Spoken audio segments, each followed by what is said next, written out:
Assalamualaikum warahmatullahi wabarakatuh. Jumpa lagi dengan saya Rawiwi di channel yang serba sebasing. Kali ini saya akan bercerita tentang program Toko iPos 4. Eh, di sini saya bercerita tentang pekerjaan saya, eh, apa yang saya lakukan dan saya kerjakan dengan program Toko iPos 4. Saya sudah masuk ke program Toko iPos 4. Di sini saya akan membagikan cerita atau cara saya mengatasi permasalahan, cara mengatasi neraca yang tidak seimbang. Nah, kalau dilihat di sini di laporan keuangan di neraca, kalau saya sudah melakukan proses bulanan. Jadi setelah saya periksa ternyata eh, neraca saya tidak seimbang. Nah, bagaimana cara kita mengatasinya? Tapi ini menurut versi saya, mungkin di luar sana ada versi yang lebih baik dan lebih mudah dan mungkin lebih cepat dan lebih benar daripada saat ini hanya bercerita tentang pengalaman saya. Jadi setelah saya lakukan proses bulanan, eh, ternyata laporan neraca saya tidak seimbang. Nanti kita tunggu. Nah, bisa kita lihat eh, total aktiva saya sekian, 275 724 421 00. Nah, kewajiban dan modal saya ternyata 275 562 421. Jadi ada selisih sekitar 60 ribuan sekian. Nah, berarti tidak seimbang ya. Ini sudah saya lakukan proses bulanan. Nah, di sini saya akan mencoba. Hal pertama yang saya lakukan adalah eh,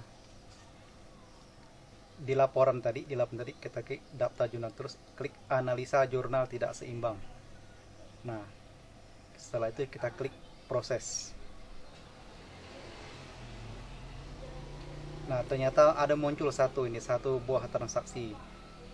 Di sini transaksi dengan nomor 154451 garis miring KSR garing UTM garing 0321, berarti terjadi pada tanggal 3/21. Jadi kita ini karena ini laporan kasir, jadi kita klik, kita input nomornya 54451 54451. Nah, muncul di sini ada seorang pelanggan, tertera di sini eh, totalnya 180.000. Nah, nanti kita klik kita edit ya, tapi kasirnya harus kita tutup karena ini transaksi terjadi di kasir. Kita tutup dulu, kita edit. Nah, kita harus ingat jumlahnya 180.000. Apa yang dia beli ternyata rokok dub di daftar kasir tertera 180.000, sedangkan di kasir hanya tertera satu bungkus 18.000. Berarti ada selisih 9 bungkus. Nah, di sini bukan bukan kita yang salah menginput ya, tapi sistemnya salah membaca mungkin, karena tertera di sini 180.000, ternyata jumlah dikasih hanya 18.000. Berarti errornya di sini. Nah, karena kejadiannya di sini, jadi kalau saya tidak tidak saya hilangkan transaksinya, tapi saya ganti. Jadi kita ingat-ingat aja ya, kalau cuma satu enak kan, enak item apa yang salah atau error. Jadi kita tinggal ganti aja, ganti, eh, kita hapus transaksinya, hapus. Nah, kalau di sini saya tidak bisa sembarangan menghapus, jadi harus ada user khusus yang harus menghapus. Nah, jadi di sini saya usernya khusus menghapus, jadi biar tidak seluruh transaksi saya tidak mudah terhapus ya. Nah, saya klik ke sini.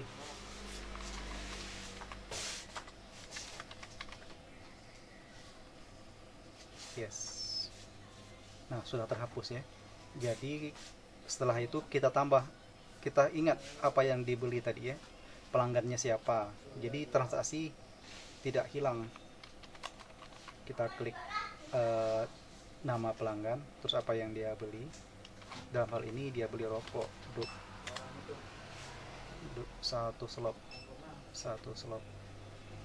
Nah, harganya 180.000 kemarin kan. Nah, 180.000. Jadi setelah itu kita simpan atau kita bayarkan 180.000. Jadi hanya transaksinya yang kita ganti, tidak kita hilangkan. Kita hapus transaksi lama, kita buka lagi transaksi baru dengan transaksi yang sama.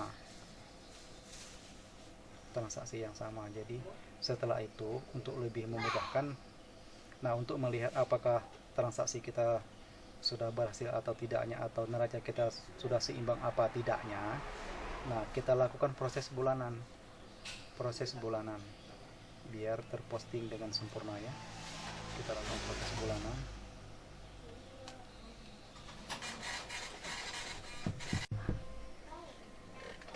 Sekarang saya sudah selesai melakukan proses bulanan.